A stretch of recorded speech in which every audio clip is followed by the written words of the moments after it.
Therefore, the way I am running is not uncertainly, the way I am directing my blows is so as not to be striking the air.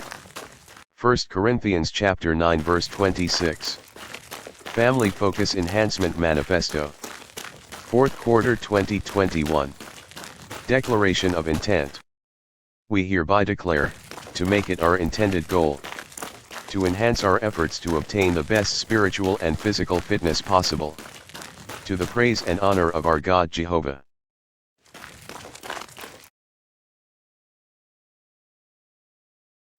Humble yourselves, therefore, under the mighty hand of God, that he may exalt you in due time, while you throw all your anxiety upon him, because he cares for you. Keep your senses, be watchful. Your adversary, the devil, walks about like a roaring lion, seeking to devour someone. But take your stand against him, solid in the faith, knowing that the same things in the way of sufferings are being accomplished in the entire association of your brothers in the world.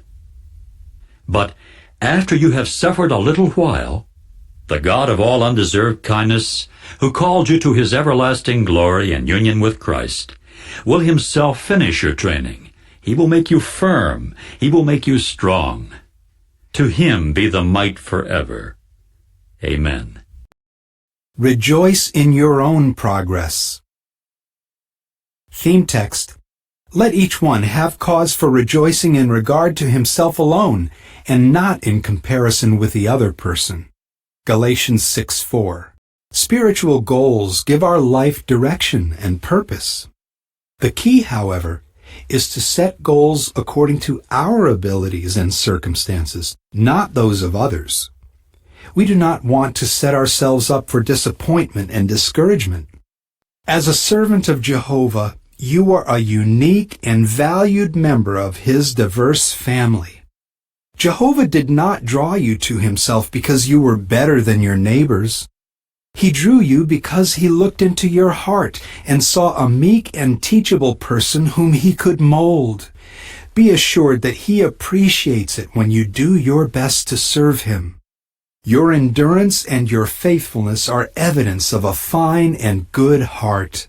Luke 8:15. So continue to give Jehovah your best. Then you will have good reason to rejoice in regard to yourself alone. Christian families. Keep ready. Pursue spiritual goals. Question 9. What can the pursuit of spiritual goals do for a family? Paragraph 9. Another way for family members to strengthen their faith and contribute to the spiritual well-being of the entire family is for them to set spiritual goals and pursue them. Doing so can help families gauge how well they are progressing in their objective of pleasing Jehovah, and can enable them to evaluate the relative importance of any activity. How to set goals, and why you should write them down. Let's start with the foundations of setting SMART goals. This acronym stands for specific, measurable, actionable, realistic, timely. This all makes sense, but there are some additional tricks to learn in order to make your goals stick and make sure you stay accountable to them. 1. Make them visible. Once you have your goals articulated, take some time to turn them into a creative and artistic visual. Though it might sound juvenile, sit with color markers, crayons, or paint and write them out in a way you might if you were back in school. This activates a different part of your brain, and as it will be wildly different to your working style, will help cement your goals in your mind. The creative process will also help you see in terms of what is possible and not get stuck in rational thinking. Do not put pressure on yourself to create a masterpiece, just create something visibly striking, and enjoy the creative process as you go. 2. Feel them. Rather than just write out your goals in a top-line way, write at least a paragraph on how it feels to achieve your goal. Acting like you have already achieved your goal will start to connect the dots between where you are now and the steps you need to take to achieve your goals. On top of that, it will also give you the confidence associated with attaining this goal, and this will permeate to those around you. 3. Understand them. To set goals that truly motivate you, you must understand why you want to achieve your goal. Without a clear understanding of your motivation, it's hard to find the tenacity or drive needed to succeed. Take some time to interrogate your goal, why you want to achieve it, how it would make you feel, what doors it would open up, why it must happen now, and why this is essential to your happiness. If it helps, play out the flip side: what will happen if you don't achieve your goal? 4. Take action.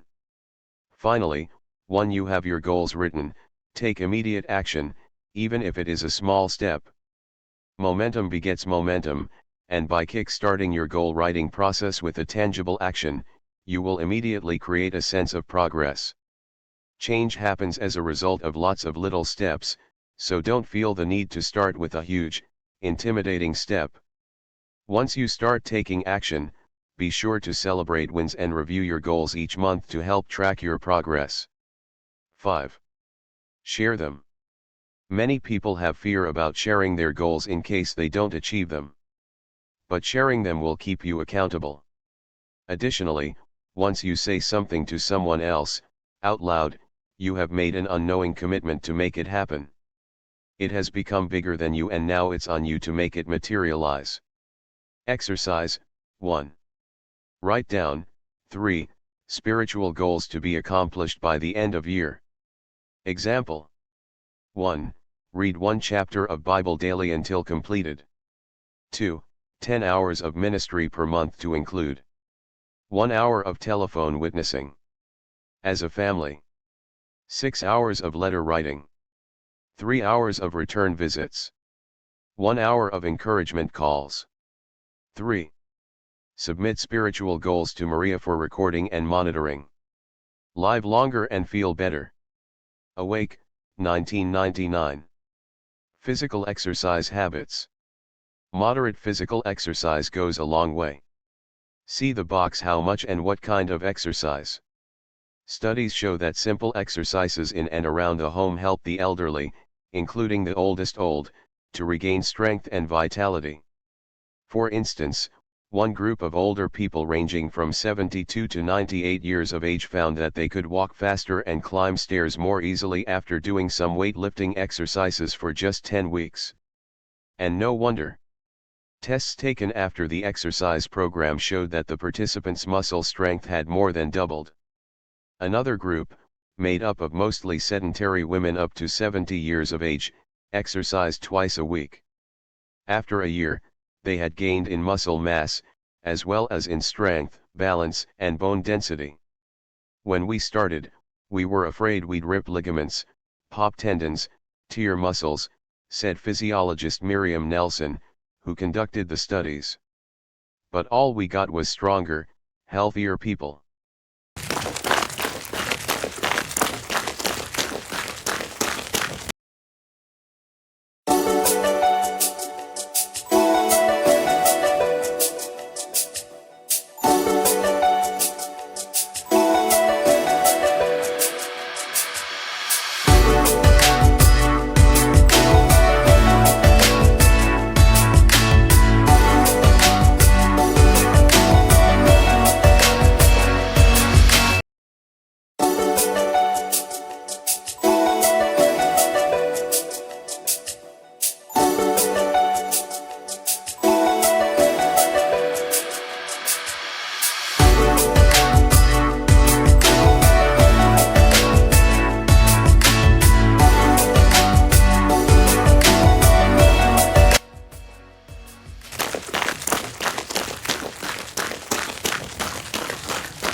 Now more than ever, it is important to stay fit and healthy. The home is the ideal place for people of all ages to exercise.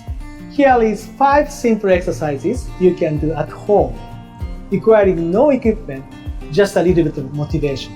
So first, a stepping exercise. I want you to raise your leg and then down, down.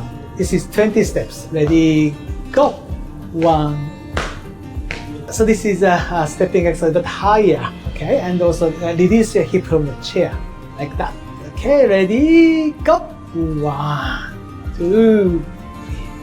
Okay, sitting the edge of the chair, a little space behind you, and then holding your abdominal muscle, leaning back slowly 10 times. Ready, go. 1, 2, 3, 4, 5. Coming back. Okay, this one is sitting down to chair slowly, holding arms here, then bending your knee a little bit, then sitting to chair slowly in 5 count. Ready? Go. 1, 2, 3, 4, 5. Then standing up, repeat this one 10 times. This one, raise your heels up, then switch to one leg, going down slowly in 5 count. 1, 2, 3, 4, 5. Let's repeat this one for 10 times for each leg. Ready, go, up.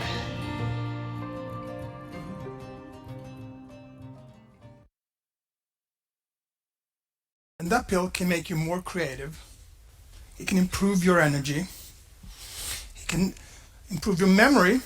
It can make you more tolerant to stress and make you more focused. Perhaps it can even make you smarter. Now, such a pill would sound too good to be true, right? But there actually is such a pill, and it's called physical exercise. Physical exercise has tremendous effects on the brain, and the brain is one of the organs, perhaps the organ, that is most affected in a positive way if we move. I think that all of you know that you will feel better if you exercise, but what most people do not know is that it will increase basically all their cognitive functions. Memory, creativity, attention, it all gets better. So let's look at one of those functions, memory.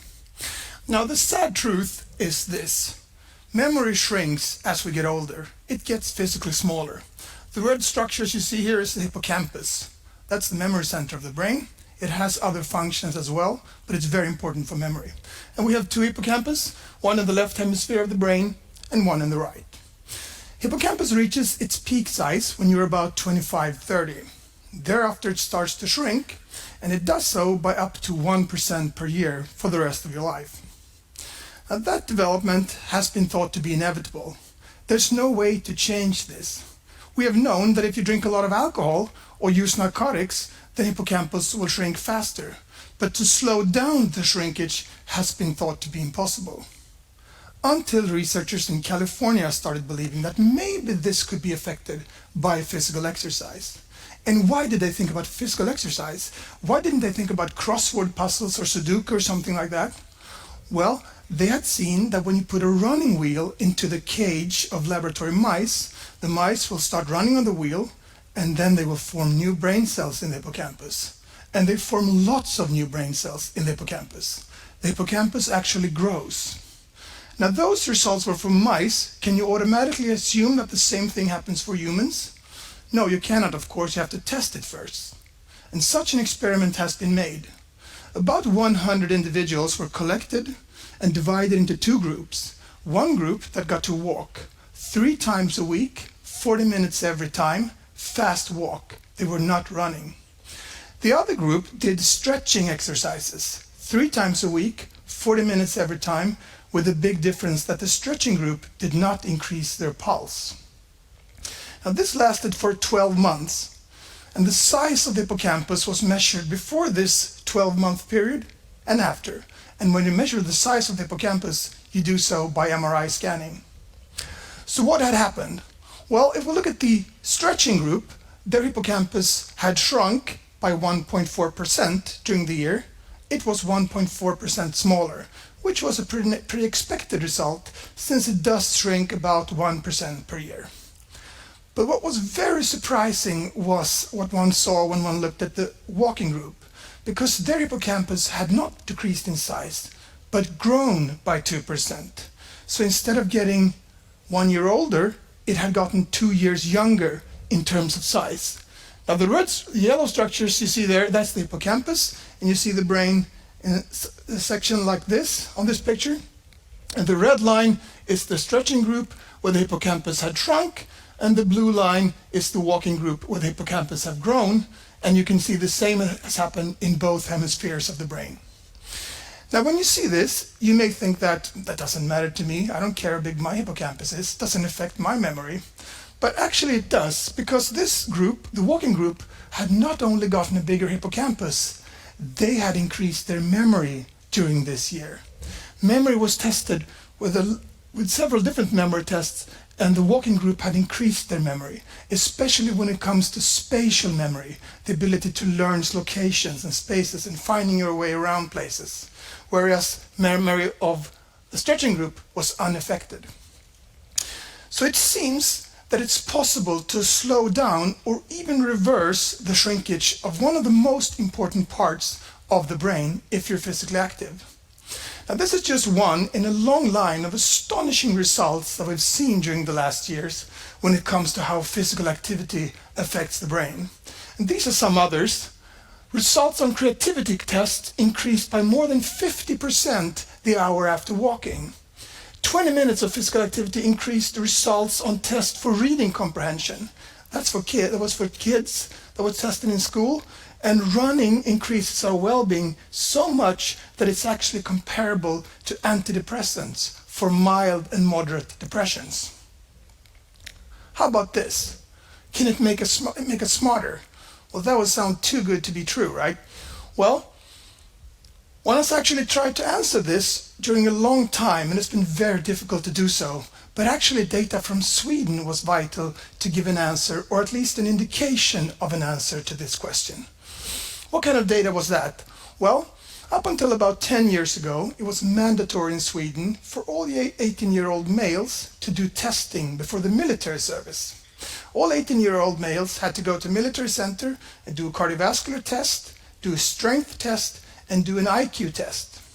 And when data was collected from 1.2 million Swedish 18-year-olds, this is what one saw. Better cardiovascular fitness, higher IQ.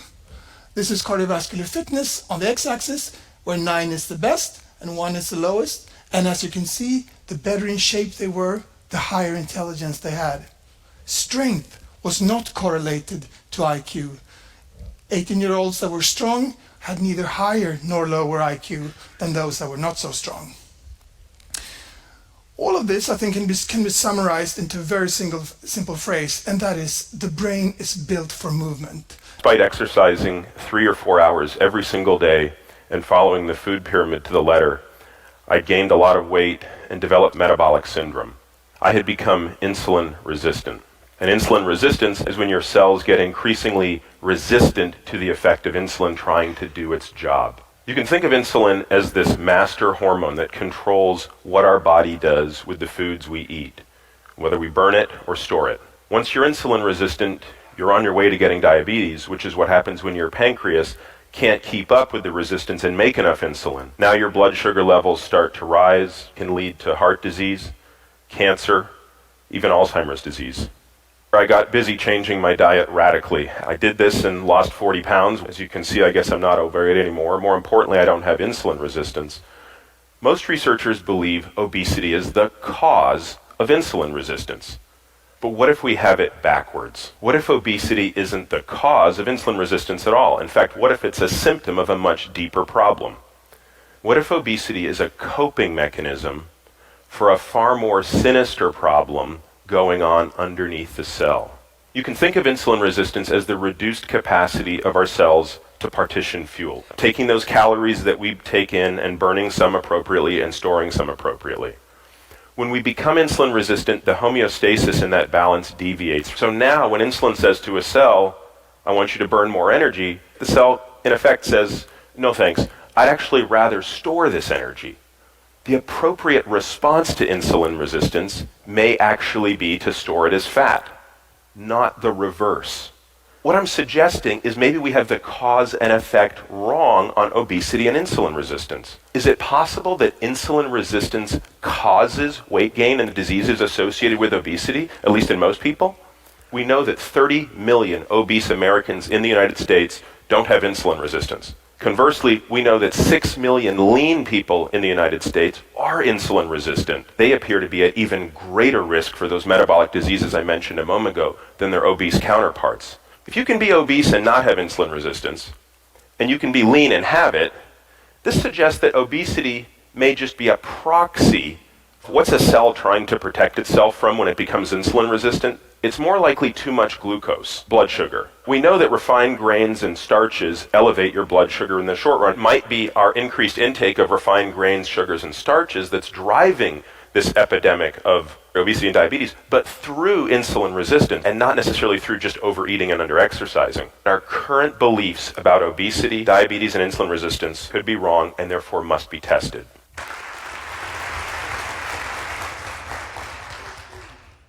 Is exercise important?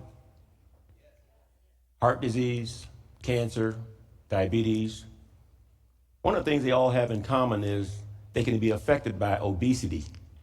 The first recorded heart attack in this country was in 1896. In 1896 in this country, you had to get exercise to go to the bathroom. Everybody lived on farms. But we got smart. We started building machines to help us get our work done. We moved to the cities and started pushing buttons for a living, and pushing the wrong button could really create a lot of stress. And we started noticing that people were starting to die from clogging the arteries. By the Korean War, half the soldiers averaging 19 years of age killed during that war showed significant blockage of coronary arteries.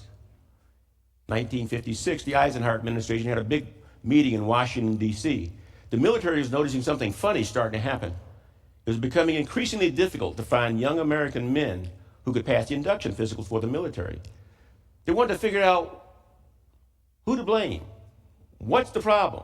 They looked into the public schools, and some researchers had done fitness tests involving the ability of our students at the high school and junior high school level to perform what they call functional movements, just everyday things you might have to do on your job or in your lives. Like, can you bend over and you touch your toes, At 16 years of age, you should be able to put your toes in your mouth.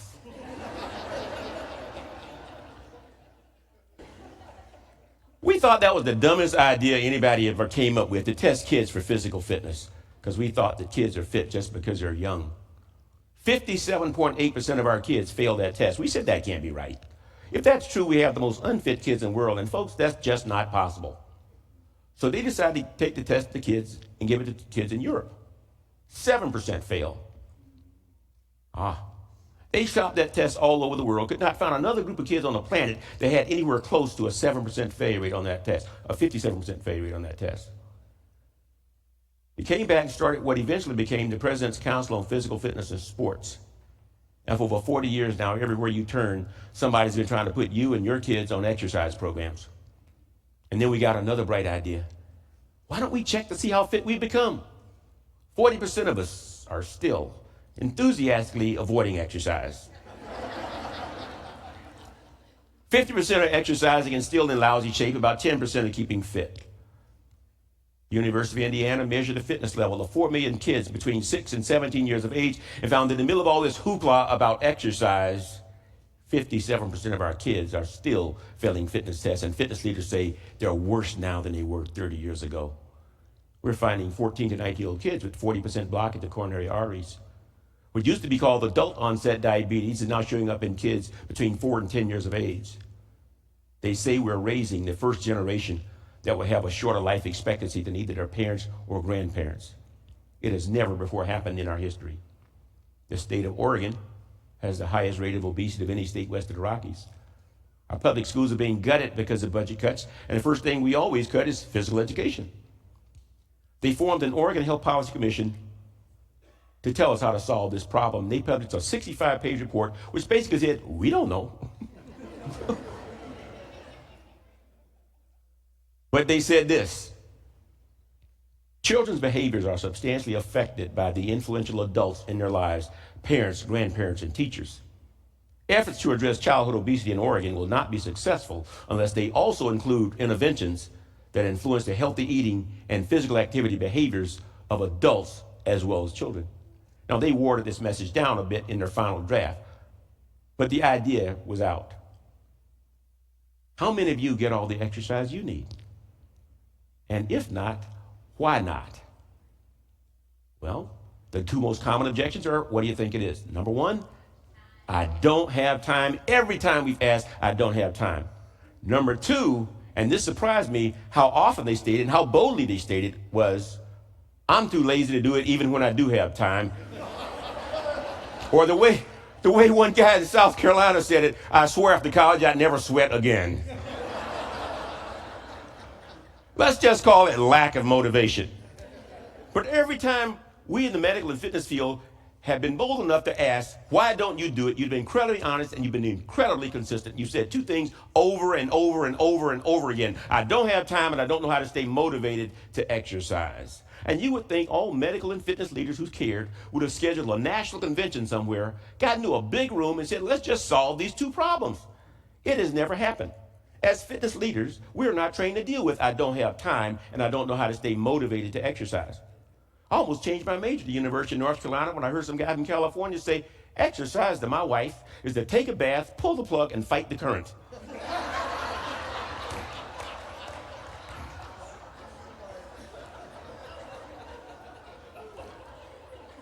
What they teach us to say is, you gotta make exercise fun. You ever heard that? It's all over the place. Make it fun. Make it, folks. Over the past 39 years, I put over 10,000 Americans on exercise programs, and I'm here to tell you, I've learned a lot about exercise. One of the things I've learned is, if what you're doing for exercise is fun, I guarantee you, you're not doing it right.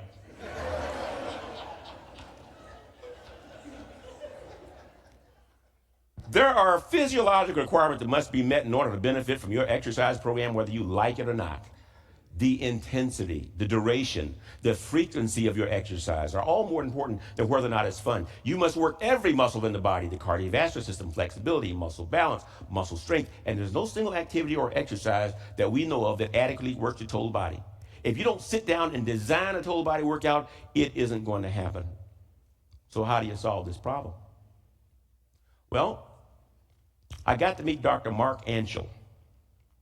Dr. Mark Anschel has a dual professorship at Middle Tennessee State University in Murfreesboro, a dual professorship in the Department of Psychology and Health and Human Performance. He wrote an article conceptualizing a new fitness major he's going to call Applied Exercise Psychology, which would have been what I majored in had it existed when I was in school. But basically what he had done is wrote an article to the Journal of the Board of Sports Psychology explaining what he saw was justification for this new fitness major and explaining the problems he saw in physical fitness. And it almost exactly mirrored what I've been speaking on for over 30 years, to the point where I wanted to meet this guy. So I flew back to Nashville, drove down to Murfreesboro, looked him up in his office, went up to him, gave a great big bear hug and said, "You're my hero." And he called for security. And no, that didn't happen. But I explained to him what I was doing, and he was so appreciative of that, and has a new book out and promised to send me a new copy, which I haven't gotten yet. But what he basically said is this: this fitness problem is more about our mental failures than our physical failures. It's more about your head and your attitude than it is about your body. He said, you just can't decide to exercise and have it sustain you for the rest of your life. So your brain's going to fight you. You say, I'm going to start an exercise program. Your brain says, what are you doing? Haven't we been down this road? Look at you. Look at your dog. But he says you have to win the mental battle, and it's tough. One guy said he got in his car, decided to go to the health club. He got down to the intersection. The light turned red. He said, that's a sign. Turned around and went back home.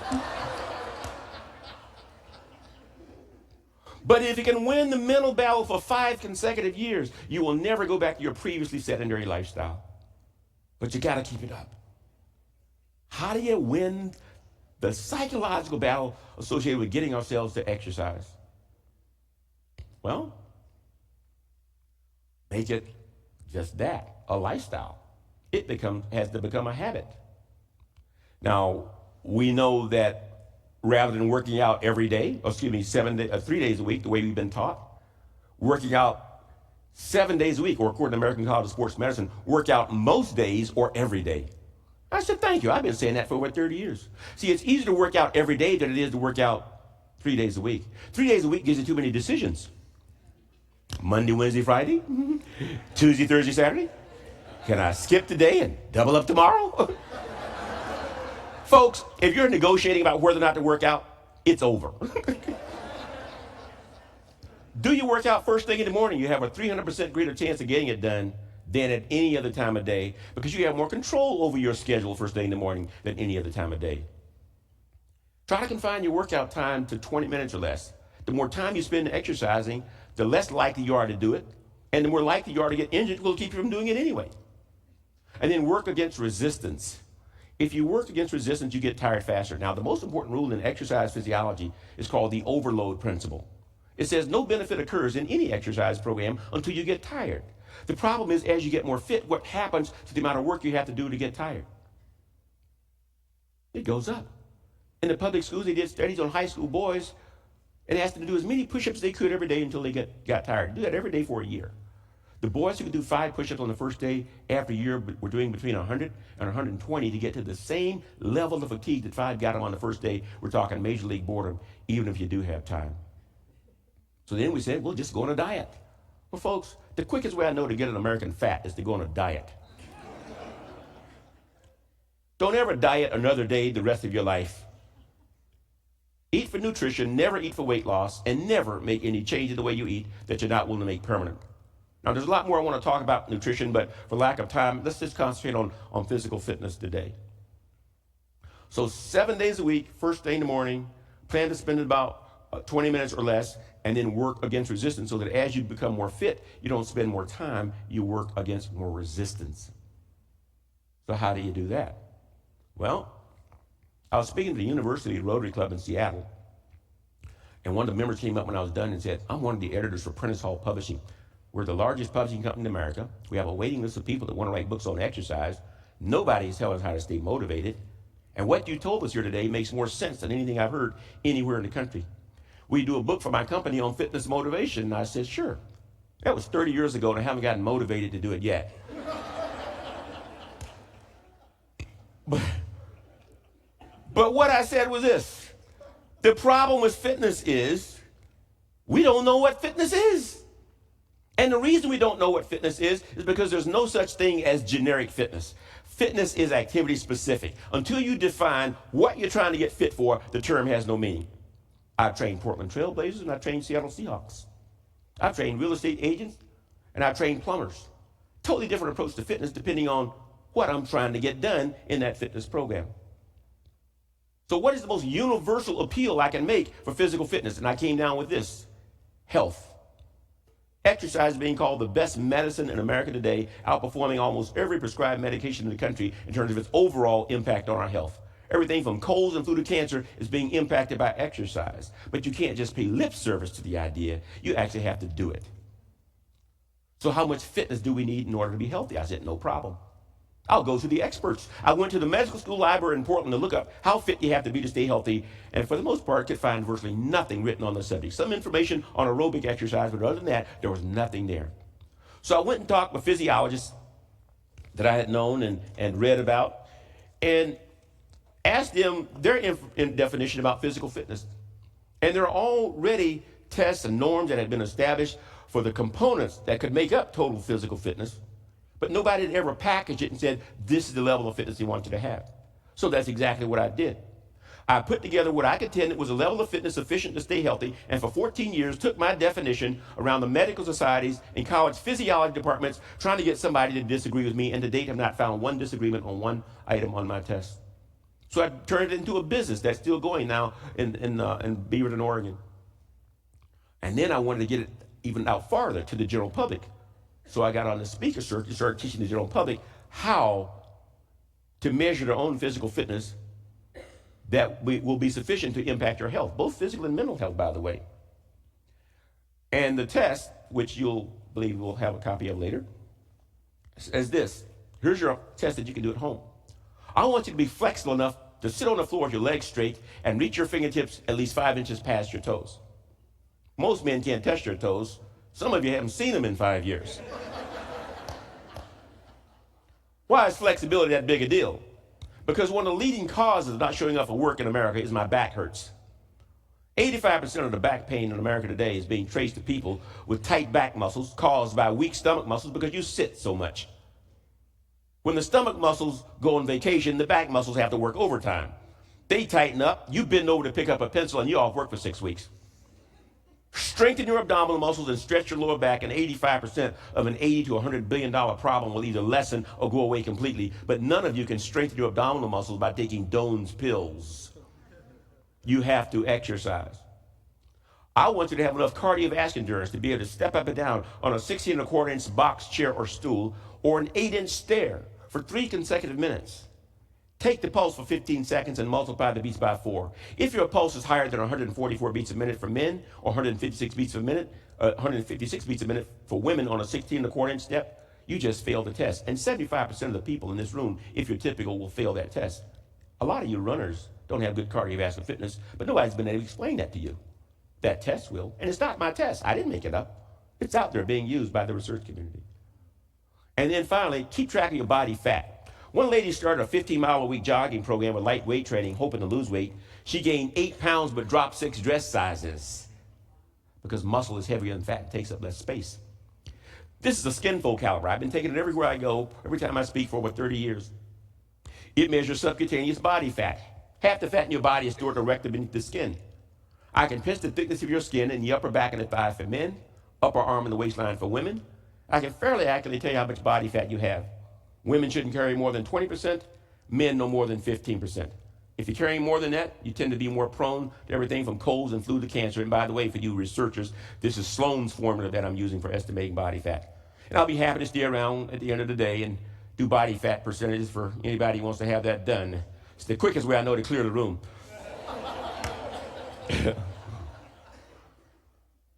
And if you don't have a skin fold caliper, keep track of your body shape. If you're losing inches, but you're not losing pounds, what are you losing? Fat. And that's a good thing. So keep track of your shape. For men, you should at least keep track of your waistline. If you're dropping body fat, you almost always are dropping the waistline measurement. For women, it's the hip measurement. Keep track of your hip measurement. I found if you're dropping body fat, you almost always are dropping the hip measurement. So your body's giving you the information you need to motivate you, but you have to know how to read your body. This is stuff we should have taught you back in grade school, and we didn't.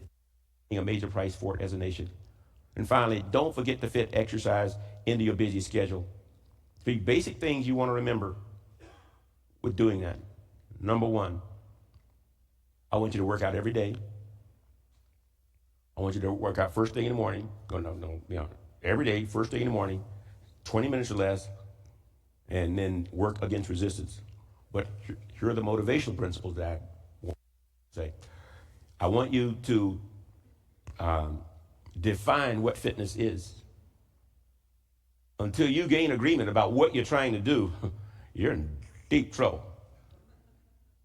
2, then I want you to measure fitness. Measuring fitness is a way of identifying what the need is. Focusing on the need is the thing that motivates you to do it and take it seriously.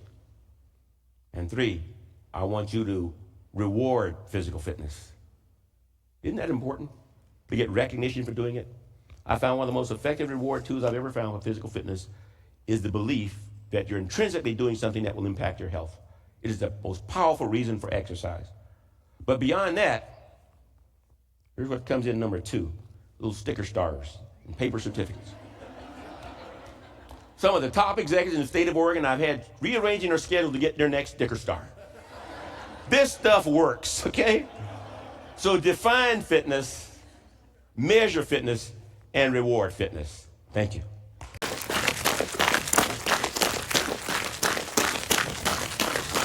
Physical fitness strategies. Benefits of SMART fitness goals. What are the benefits of SMART fitness goals? You're motivated to reach your goals. You can easily track your progress. You set reasonable expectations for yourself. You can hold yourself accountable.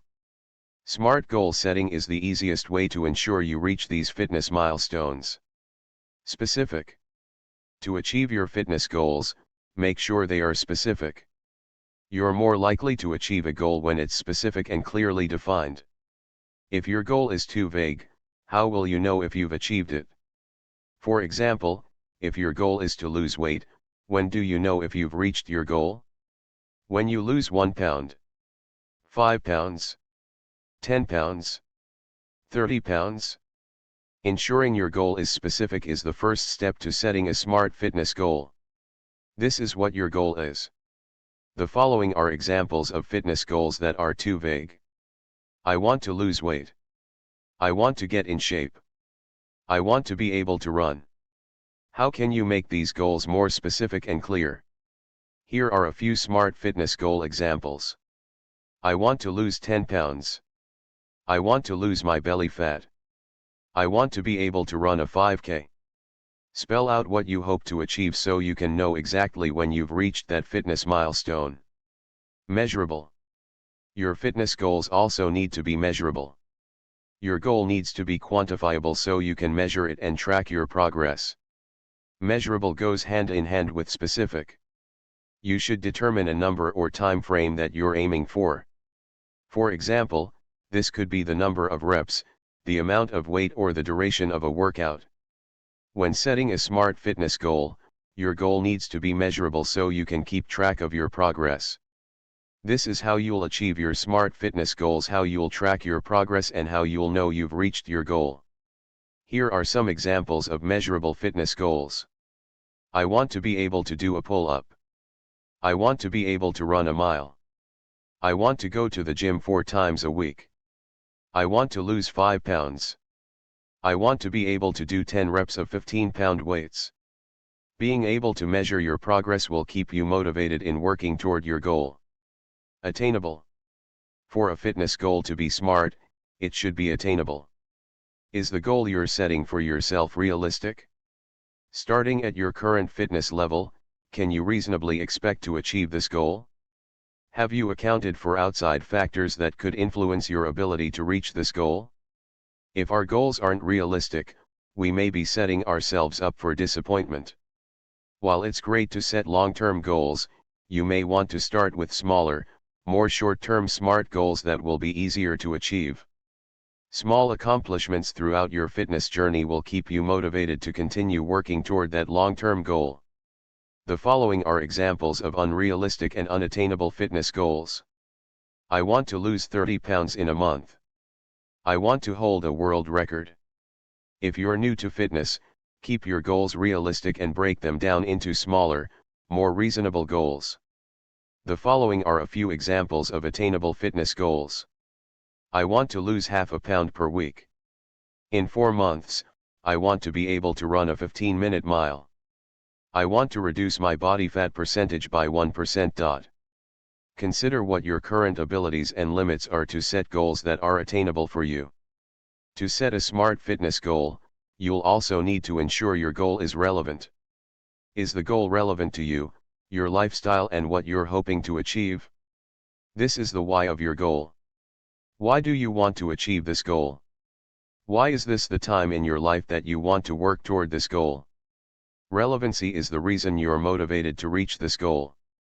For example, if you're setting a goal to run every morning before work because you want to get in shape, but you hate running and you're not a morning person, then you're not likely to stick to it. Additionally, if you're only setting a goal because someone else is pressuring you to, you're also not very likely to achieve that goal. Here are a few examples of relevant fitness goals. I want to lose 5 pounds before my wedding so I can feel confident on my special day. At this year's fun run, I want to beat my record from last year. I want to lose my belly fat before the summer so I can feel comfortable in a swimsuit. To figure out the relevancy of your goal, ask yourself why it's important to you. Time-bound. Finally, your smart fitness goal must also be time-bound. What is the time frame for your goal? Do you have a deadline by which you want to reach this milestone? Keep in mind the other characteristics of a SMART goal and make sure your timeline is realistic but still a challenge. Too little time will mean your goal isn't attainable, and too much time may mean you never find the motivation to start working toward it. This is when you plan to achieve your goal. Examples of time-bound fitness goals include: I want to avoid drinking soda every day for a week.